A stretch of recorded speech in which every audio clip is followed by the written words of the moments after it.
तो हम लोग रिवीजन करने जा रहे हैं इकोनॉमिक्स चैप्टर नंबर 3 उत्पादन और लागत।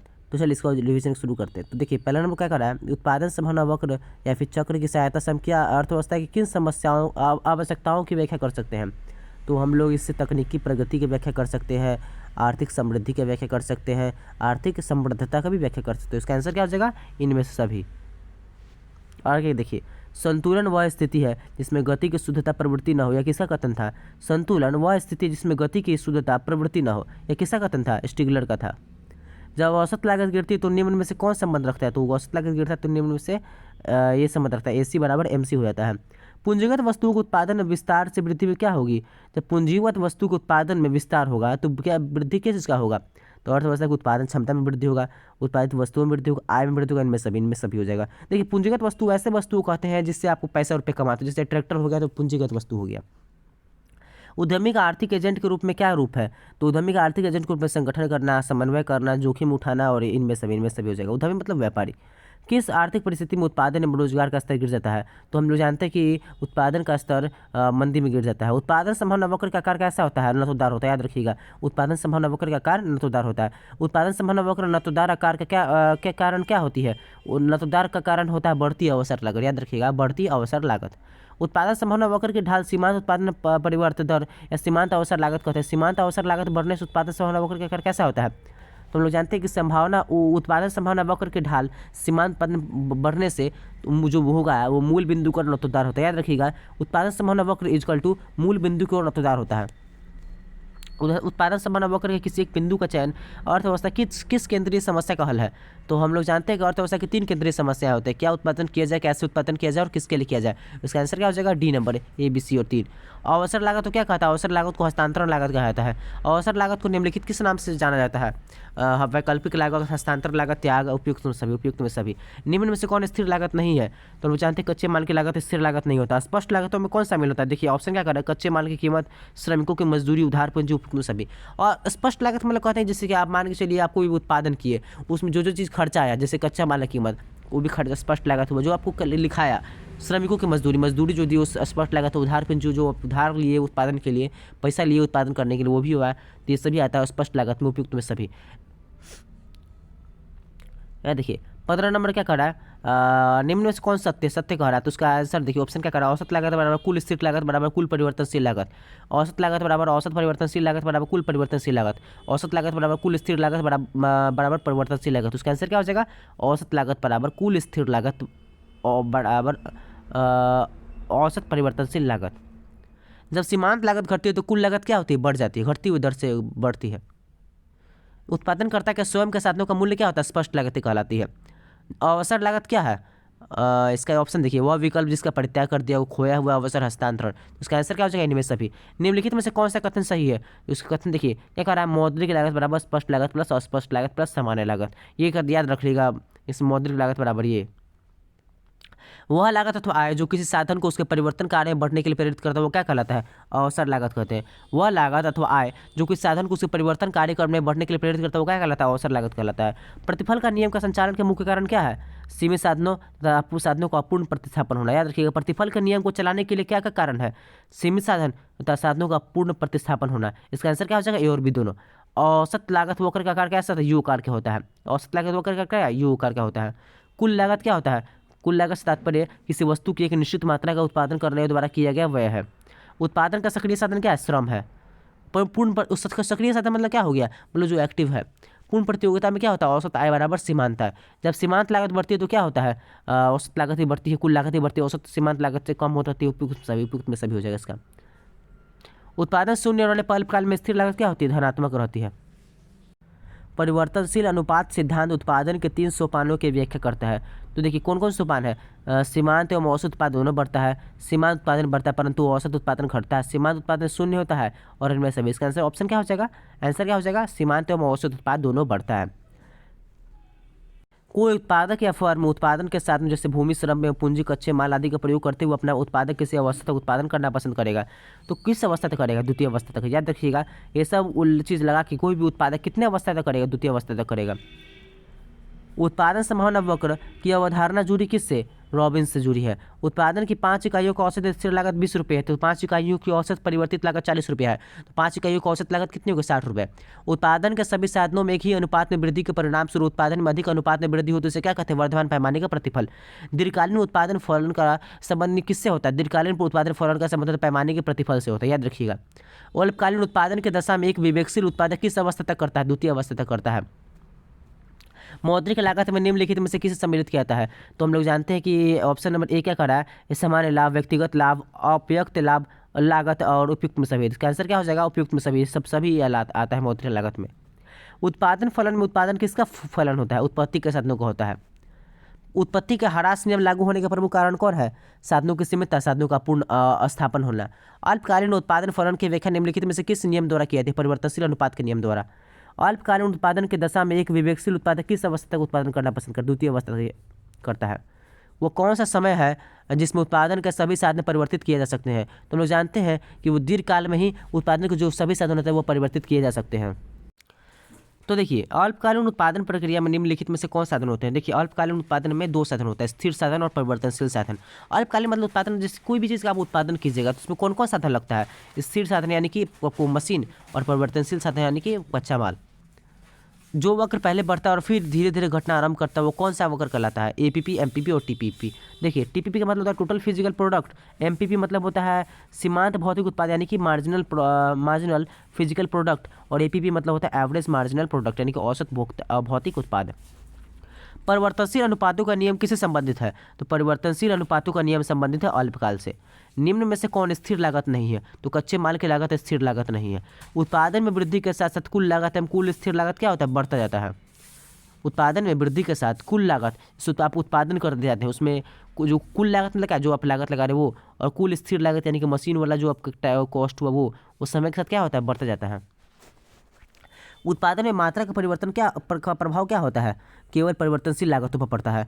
देखिए, आप उत्पादन में आप उत्पादन कर रहे हैं कोई वस्तु का, तो उसमें क्या चीज़ें परिवर्तन होता है? जब परिवर्तनशील लागतों पर पड़ता है प्रभाव। देखिए, परिवर्तनशील लागत उसको कहते हैं, जैसे कच्चा माल हो गया, कच्चा माल आपको परिवर्तनशील लागत होता है, उस समय के साथ क्या होता है? बढ़ता जाता है।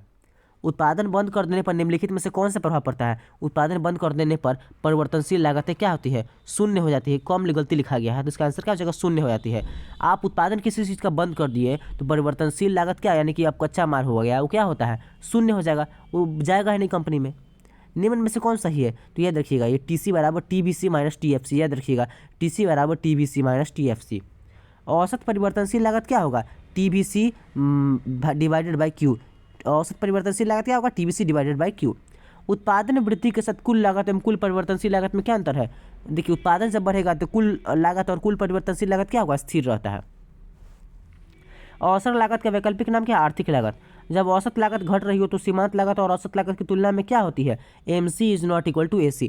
जब औसत लागत घट रही हो तो सीमांत लागत औसत लागत की तुलना में कितनी होती है? MC is not equal to AC। निम्नलिखित में से कौन सा सत्य है? AC बराबर AFC प्लस ABC। निम्न में से कौन उत्पादन फलन है? तो देखिए, उत्पादन फलन होता है Q बराबर F इंटू सी, याद रखिएगा, उत्पादन फलन बराबर Q इंटू F इंटू सी। उत्पादन बंद कर देने पर निम्न में से कौन प्रभाव पड़ता है? उत्पादन बंद करने पर परिवर्तनशील लागत क्या होता है? शून्य हो जाता है। कृषि पदार्थों के न्यूनतम समर्थ मूल्य क्या कहलाता है? कीमत न्यूनतम सीमा, याद रखिएगा, कृषि पदार्थों का न्यूनतम समर्थन मूल्य क्या कहलाता है? कीमत न्यूनतम सीमा। एक आयताकार अति पार वाले मांग वक्र के निम्नलिखित में से ई हर बिंदु पर क्या होता है? E इक्वल टू 1 होता है। एक आयताकार अति पार वाले मांग वक्र के लिए मांग की लोच क्या होता है? E बराबर 1 होता है, याद रखिएगा। एक पूर्ण प्रतिस्पर्धा बाजार में औसत आयाम AR, सीमांत आगम MR एवं मूल्य P के बीच क्या संबंध है? तो देखिए, P बराबर AR इक्वल टू MR होता है। इस चीज़ को याद कर लीजिए। देखिए, आप इसमें याद कर लीजिएगा कि याद करने से होता है। उत्पादन के संसाधनों के रूप में उद्यमी क्या कार्य है? देखिए, उत्पादन के संसाधन के रूप में उद्यमी कार्य है, पहला नंबर ऑप्शन देखिए, संसाधनों को इकट्ठा करना, उत्पादन प्रक्रिया को व्यवस्थित करना, उत्पादन खतरे को वहन करना, इन में सभी। तो इसका आंसर हो जाएगा इनमें सभी। उत्पादन के संसाधन के रूप में उद्यमी मतलब बिजनेसमैन जब बनवाता है उसका कार्य क्या होता है? संसाधनों को इकट्ठा करना, मतलब जो चीज़ आपको फैक्ट्री में उत्पादन के लिए चाहिए उसको इकट्ठा करना। उत्पादन प्रक्रिया को व्यवस्थित करना, कैसे कैसे उत्पादन होगा उसको व्यवस्थित करना। और सी क्या करा? उत्पादन के खतरे को वहन करना। मान के चलिए आपका प्रोडक्ट फेल हो गया, नहीं चला तो उसका जो खतरा है वो उसको वहन करना, और इनमें सभी। तो इसका आंसर क्या हो जाएगा, इनमें सभी। कोई पूर्ति वक्र दाहिने और कब शिफ्ट करेगा, जब प्रौद्योगिकी प्रगति हो। देखिए जब कोई भी पूर्ति वक्र कब दाहिने ओर शिफ्ट करेगा, जब प्रौद्योगिकी प्रगति। प्रौद्योगिकी प्रगति मतलब क्या हो गया, टेक्नोलॉजिकल वृद्धि। देखिए जब आपको मशीन में सब चीज़ में आपको वृद्धि हुआ, मशीन नया नया लगा, तब है ना जो पूर्ति वक्र दाहिनी ओर शिफ्ट करेगा।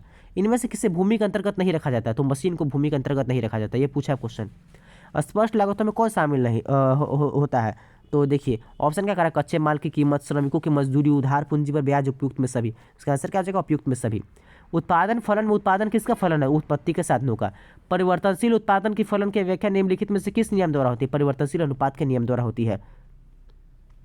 दीर्घकाल में उत्पादन फलन का संबंध किससे होता है, पैमाने के प्रतिफल से होता है।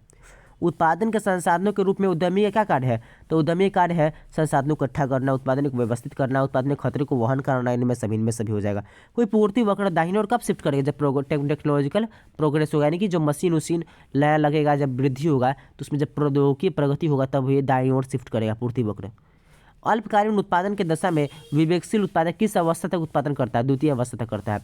परिवर्तनशील अनुपात का नियम उत्पादन की 3 अवस्थाओं की चर्चा करता है। उत्पादन के प्रथम चरण में कौन है, सीमांत और औसत उत्पादन बढ़ते हैं। अल्पकाल उत्पादन प्रक्रिया में निम्नलिखित में से कौन साधन होता है, अल्पकाल में कौन सा साधन होता है, हम लोग जान रहे हैं कि स्थिर साधन होता है और परिवर्तनशील साधन होता है। जो चक्र पहले बढ़ता है और फिर स्थिर होकर घटना आरंभ करता है वो क्या कहलाता है, एपीपी, एमपीपी और टीपीपी, ये सभी हो जाएगा। निम्न में से कौन सा कथन सही है, तो इसमें से ऑप्शन हो जाएगा, देखिए ऑप्शन क्या कर रहा है, वस्तु कीमत और इसके बीच सीधा संबंध है।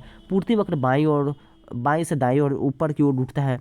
पूर्ति को अनेक तत्व प्रभावित करते हैं, तो इसका आंसर क्या हो जाएगा, डी। ये सभी चक्र चीज़ सही है, तो इसका आंसर हो जाएगा डी में सभी। एक फर्म का आगम उसकी बिक्री प्राप्ति या उसकी बिक्री से मिलने वाली मौद्रिक प्राप्तियाँ, किसने कहा था, किसने कहा था कि एक फर्म का आगम, यानी कि आगम मतलब उसको जो मतलब ये जो पैसा उसको मिलता है रेवेन्यू, उसकी बिक्री या उसकी बिक्री से मिलने वाली मौद्रिक प्राप्तियाँ है। तो किसने कहा था कि जो कंपनी को रेवेन्यू होता है, जो चीज़ बिकाता है उसी के बदले प्राप्त होता है, किसने कहा था, डूले ने कहा था।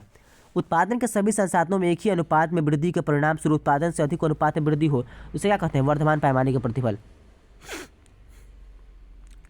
मतलब कह रहा है कि अगर जितना चीज़ आप लगाएं, जितना चीज़ आप बाजार में, जितना चीज़ आप माने उत्पादन इन्वेस्ट किए और उसी हिसाब से ही आपका वो उत्पादन हुआ, तो एक ही अनुपात में वृद्धि हुआ, तो उसे क्या कहते हैं, उसे कहते हैं वर्धमान पैमाने का प्रतिफल कहते हैं।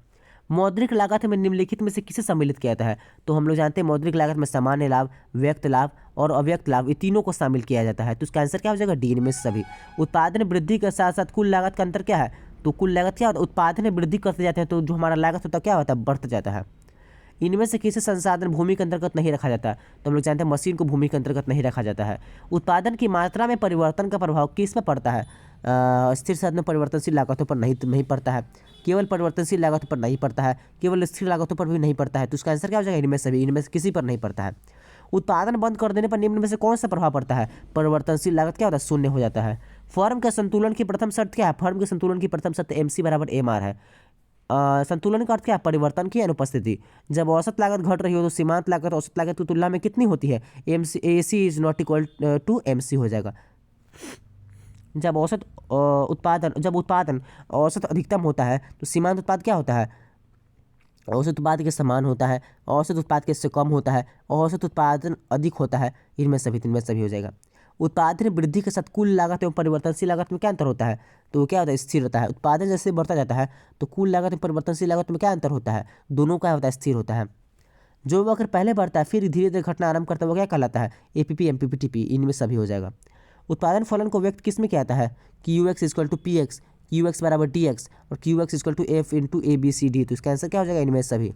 ये सब जो भी इस टाइप का क्वेश्चन जो रटने वाला है इसे आप लोग रट लीजिएगा, जो समझने वाला वो आप समझ लीजिएगा और जो आपको रटने वाला वो रट लीजिएगा। देखिए वीडियो में जो बता रहे हैं उसको आप लोग समझने की कोशिश कीजिएगा। उत्पादन ह्रास नियम लागू होने का मुख्य कारण कौन सा है, तो उत्पादन ह्रास नियम लागू होने का ऑप्शन क्या कर रहा है, साधनों की सीमितता, साधनों का पूर्ण स्थापन होना। तो देखिए दोनों कारण से ही उत्पादन ह्रास नियम लागू होता है, इसलिए दोनों सही है। जब औसत उत्पाद अधिक होता है तो सीमांत उत्पाद क्या होगा, औसत उत्पाद के समान होगा, औसत उत्पाद से अधिक होगा, औसत उत्पाद से कम होगा, इनमें सभी हो जाएगा।